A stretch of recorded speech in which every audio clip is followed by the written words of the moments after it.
23, 2024. Harong berito po ang operator ng Emulsibo. Ang masina may ginagamit na 7 araw na may 45 meters. Printed area, copy. Next naman yung seed clean.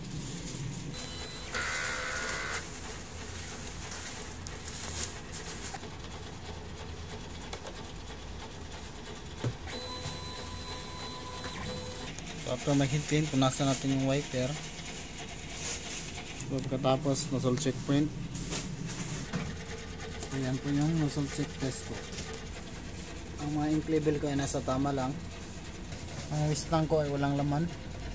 Ito naman ang EVR at ang ground wire. So dito naman sa stocks, ito yung mga used ink. At ito naman yung hindi ko pa nagamit ng mga ink.